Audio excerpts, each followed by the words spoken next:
तो भाई देखो, अगर मैं तुमसे एक बहुत ही इंपॉर्टेंट सवाल करूं कि करंट सिनेरियो को देखते हुए तुम्हारे हिसाब से आईपीएल 2024 के लिए सबसे स्ट्रांग टीम कौन सी दिख रही है। हाँ, मुझे पता है कि ऑक्शन होना है, उसके बाद टीमों का पूरा स्वरूप बदल जाएगा, लेकिन फिलहाल हर टीम के पास जो प्लेयर्स बचे हैं उसे देखते हुए आपके हिसाब से आपको क्या लगता है कि कौन सी टीम है जो पेपर पे सबसे ज्यादा स्ट्रांग दिख रही है। देखो, अगर आप इस सवाल का जवाब देते हुए थोड़ा भी सोच रहे हो ना, तो आपको सोचना नहीं चाहिए, क्योंकि इस सवाल का जवाब बहुत ही आसान है कि सबसे स्ट्रॉन्गेस्ट टीम बस एक ही दिख रही है, उसका नाम है none other than Mumbai Indians. चाहे आप कितनी भी गणित लगा लीजिए, लेकिन मुंबई से ज्यादा स्ट्रॉन्ग टीम करंटली पेपर्स के ऊपर और कोई भी नहीं है, क्योंकि भाई मुंबई के पास ऑलरेडी लगभग सब कुछ पड़ा हुआ है। जब आप मुंबई के प्लेयरों के नाम पढ़ते हैं तो आपका दिमाग यही कहता है कि इनको और क्या चाहिए। तो भाई इस वीडियो को एंड तक देखते रहना, क्योंकि आज की वीडियो में मैं आपको यह बताने वाला हूं कि मुंबई आईपीएल 2024 ऑक्शन के लिए किन 5 प्लेयरों के पीछे भागने वाली है। कई रिपोर्ट्स के अनुसार यह चीज कंफर्म हुई है कि मुंबई इंडियंस आईपीएल 2024 में जैसी बैठेगी ना ऑक्शन के लिए, तो सीधे भाई इन 5 प्लेयरों को टारगेट करेगी। अब वो 5 प्लेयर कौन है वो जानने से पहले मैं आपको बता दूं कि भाई देखो, मुंबई को ना बैट्समैनों की कोई जरूरत नहीं है। ऑक्शन में वो किसी भी बैट्समैन के पीछे नहीं भागने वाले हैं, क्योंकि भाई ऑलरेडी भरे पड़े हैं बैट्समैन। जो मेन इंडियन बैट्समैन है आप उन्हीं को देखिए कितने खतरनाक हैं। ओपनिंग में ईशान किशन, रोहित शर्मा है, उसके बाद आपके सूर्य कुमार यादव है, थोड़ा और नीचे जाएंगे तिलक वर्मा है, हार्दिक पांड्या है, बॉलिंग में भी एक बुमराह का तड़का है। लेकिन ये 5 नामों को आप देखिए, रोहित शर्मा, ईशान किशन, सूर्य कुमार यादव, तिलक वर्मा, हार्दिक पांड्या, पांचों के पांचों ऐसे प्लेयर जो करेंटली इंडियन टीम की मेन टीम का हिस्सा हैं और पांचों ही अपने पीक फॉर्म में चल रहे हैं। तो आखिर इनको बैट्समैन क्या ही चाहिए, और उसके ऊपर से भाई डेविड वगैरह का तड़का लग जाएगा, तो बैटिंग में आखिर कोई कमी कैसे दिखेगी। बस इनको ऑक्शन में क्या लेना है, अच्छे बॉलर्स को, क्योंकि बॉलर्स इनके पास ज्यादा नहीं है।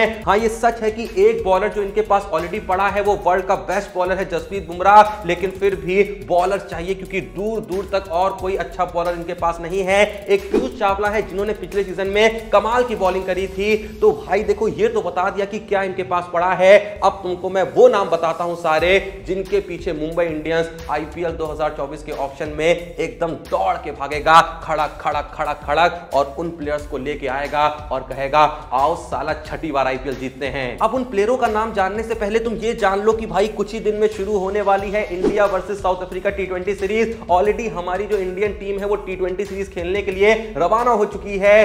तो भाई तुम सिर्फ इन टी20 मैचेस को देखने वाले हो, या फिर मैचेस को देखते देखते ड्रीम 11 वगैरह पे टीम बना के प्रेडिक्शन करके पैसा भी कमाने वाले हो। तो भाई टाइम नहीं वेस्ट करने का, कुछ सोचने का नहीं। डिस्क्रिप्शन और पिन कमेंट में दिए हुए लिंक से द क्रिकेट एक्सपर्ट के टेलीग्राम चैनल को ज्वाइन करने का, आपके स्क्रीन पे व्हाट्सएप नंबर दिख रहा होगा, जाके डीएम करने का, क्योंकि बात सिर्फ India versus south Africa series की नहीं है। जैसा मैं पहले ही बता चुका हूं कि भाई बहुत सारी सीरीजें चल रही हैं, टी10 लीग चल रही है, लेजेंड्स क्रिकेट लीग चल रही है, इंग्लैंड की सीरीज चल रही है, न्यूजीलैंड की सीरीज चल रही है, ऑस्ट्रेलिया की चलने वाली है। तो भाई देखो, बहुत सारे मौके हैं पैसा बनाने के। और अगर मैं कहता हूं ना कि भाई नहीं देख रहे हो, सारी सीरीजों को नहीं फॉलो कर पा रहे हो, तो भरोसा करने का द क्रिकेट एक्सपर्ट पे जाके एक्यूरेट प्रेडिक्शन फ्री में उठाने का, टीम वगैरह बनाने का, प्रेडिक्शन वगैरह करने का, मस्त पैसा कमाने का। अगर टेलीग्राम चैनल नहीं भी ज्वाइन करना है तो भाई व्हाट्सएप नंबर दिया है ना, जाके डीएम करो, फ्री प्रेडिक्शन मांगो, मस्त। उसके बाद चाहे मैच देखो या ना देखो, पैसा कमाओ, वो जरूरी है। अब हमारे लिए तो देखो पैसे जरूरी है, लेकिन फिलहाल ये देख लेते हैं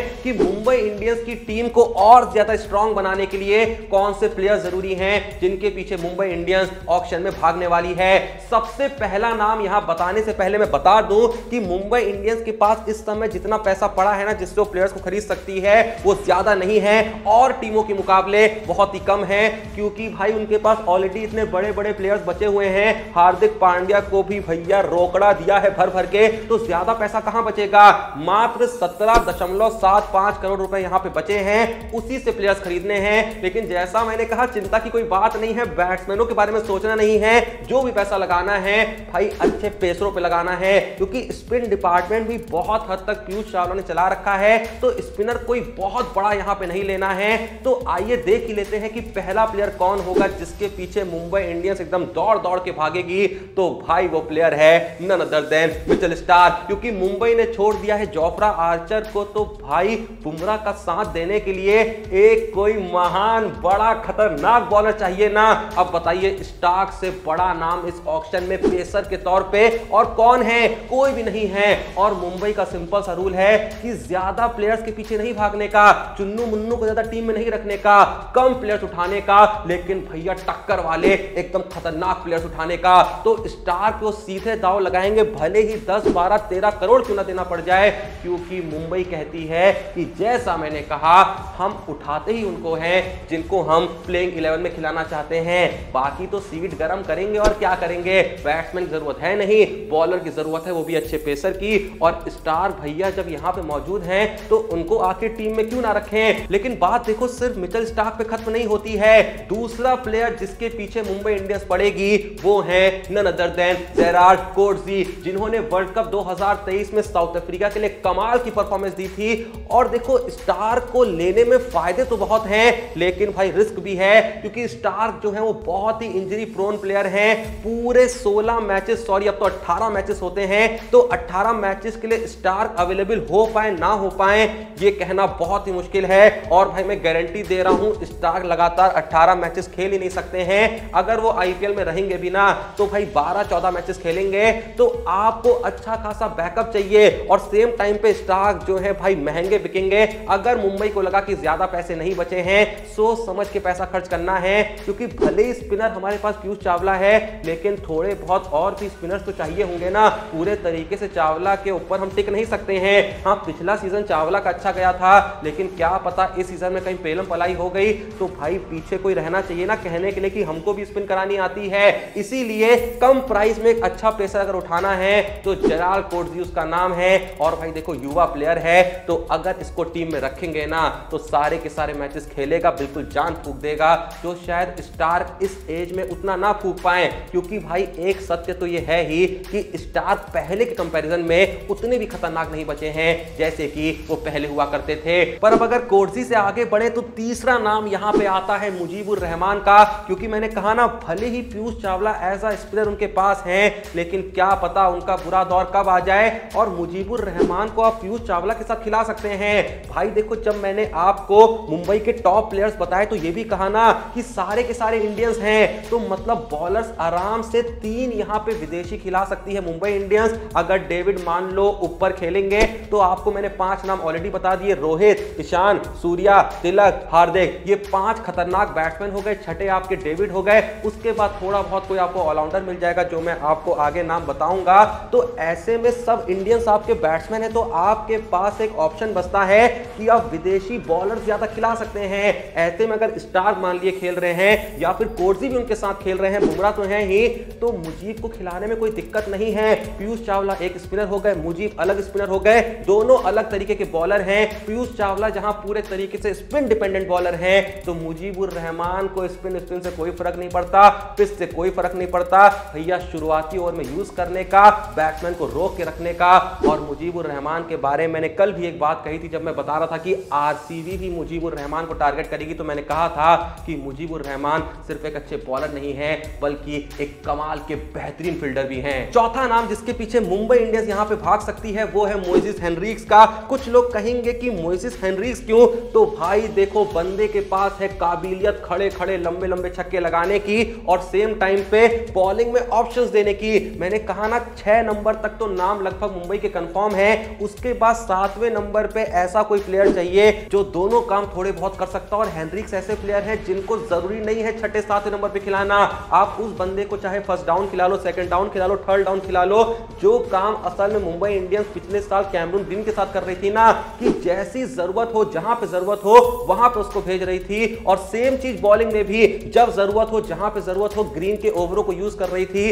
वैसा ही कुछ ये लोग हेनरीज के साथ कर सकते हैं। बंदा फॉर्म में चल रहा है, सारी लीग्स में अच्छा खासा परफॉर्म करके आया है, तो ये कहने में कोई शक नहीं होना चाहिए कि मुंबई जो है हेनरीज के पीछे भागेगी भागेगी और भागेगी। भाई ये मत सोचना कि मैं कोई इंडियन प्लेयर का नाम क्यों नहीं ले रहा हूं, क्योंकि मैंने बता दिया कि भाई 6 ऐसे प्लेयर पड़े हुए हैं इंडियन जो इतने कमाल के हैं, जो अगर फिट रहे ना तो खेलेंगे ही खेलेंगे। 5 आपके मेन बैट्समैन मैंने बता दिए और छठे भैया बुमराह बॉलिंग में हो गए। उसके अलावा 1-2 और प्लेयर हैं, निहाल वधेरा वगैरह, जिन्होंने पिछले सीजन में कमाल की परफॉर्मेंस दी थी। उसके अलावा कुछ और युवा नए आए होंगे तो थोड़ा सा ग्रूम हो गए होंगे। कुछ युवा तो छोटे मोटे देखो ऑक्शन में भी उठाए जाएंगे।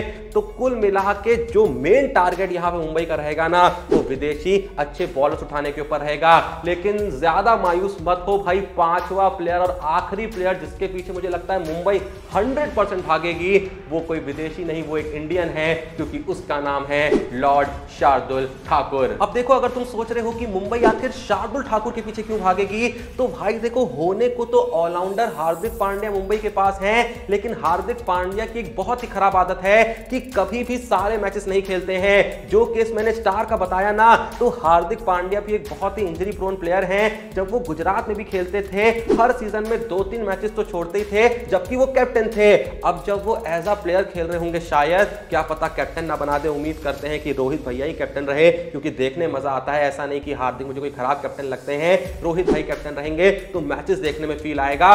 तो अगर वो एज अ प्लेयर खेल रहे होंगे तो मुझे लगता है कम से कम 4-5 मैचेस में उनके साथ कोई ना कोई घटना घटेगी, जिसके चलते वो ब्रेक लेते रहेंगे। ऐसे में आपके पास कौन होंगे? शार्दुल ठाकुर, जो बॉलिंग तो एक नंबर कराते ही हैं, जरूरत पड़ने पे ब्रेक थ्रू दिलाते ही हैं, और सेम टाइम पे बैटिंग से क्या कमाल कर सकते हैं। हमने पिछले सीजन में देखा था जब केकेआर के लिए खेलते हुए बीच बीच में क्रूशियल पारियां खेलते थे और मैच को पूरे तरीके से पलट देते थे, इसीलिए तो लॉर्ड कहा जाता है उनको। और शार्दुल ठाकुर देखो, बहुत ज्यादा प्राइस में नहीं बिकेंगे, लेकिन भाई बिकेंगे ठीक ठाक प्राइस में जरूर। मेरे हिसाब से 6, 7, 7.5 करोड़ तक वो जाएंगे, क्योंकि चेन्नई वाले शार्दुल ठाकुर के पीछे पड़ेंगे। चेन्नई की एक बहुत ही खराब आदत है, अगर कोई चेन्नई का खून होता है ना, तो भाई उसके पीछे ये लोग जाते ही जाते हैं, जब तक बिल्कुल इनको ये भरोसा ना हो जाए कि ये खत्म हो चुका है। अगर थोड़ा बहुत भी उसके अंदर कीड़ा बचा हुआ है ना क्रिकेट का, तो चेन्नई वाले अपने पुराने चावल को टीम में लाने के लिए कुछ भी कर सकते हैं। लेकिन मुंबई वाले जरूर पार्टिसिपेट करेंगे, जरूर ठाकुर के पीछे भागेंगे।